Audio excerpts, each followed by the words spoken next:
Didn't See That Coming by Rachel Hollis. I was really intrigued by this book because Rachel is not a therapist. She's a motivational speaker. So she doesn't use that therapy speak. Like, how does that make you feel? Well, bad because I'm here. And I gleaned a lot from this audiobook. In fact, I really liked the narration. She did it herself. And normally I don't like it when authors narrate their own books. I think, you know, leave the narration to the professionals and you do the writing. But in this case, her narration really added to the book. It didn't detract at all because you could hear her warmth.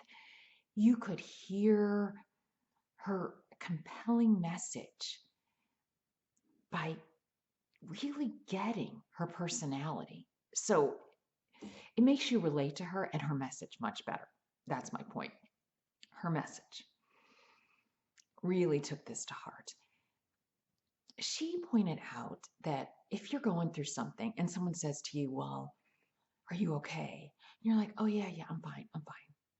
You know, and you put on this brave face, but it's not really true.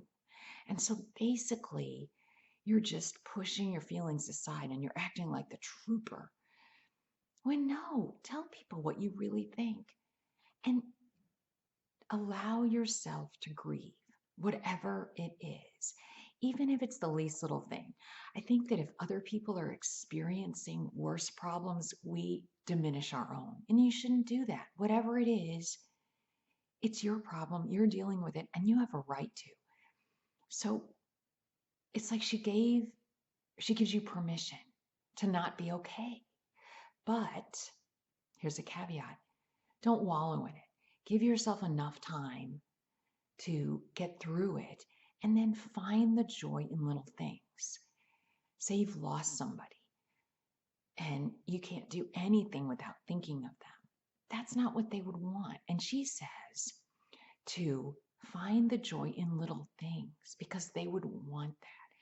So this will cast a pallor on everything for a while, your grief. But then you can find little things slowly that bring you joy. And you know what? That message alone, I mean, there's quite a bit in the book, but that is really what I got of it. And I feel like that's what I've taken home. I think in all of these books, you get a lot of information, but there's a few nuggets that really stick with you. And for me, that was it. So is this worth a listen? I would say so. I would say so because if you're going through a hard time, and even if it's not now, you're going to, or you have been, or maybe you're traumatized by something in the past and it's not getting better, I do think that this book will help you. And basically, give yourself permission to not be okay. You don't have to be the strong one all the time. You don't have to put up the brave face.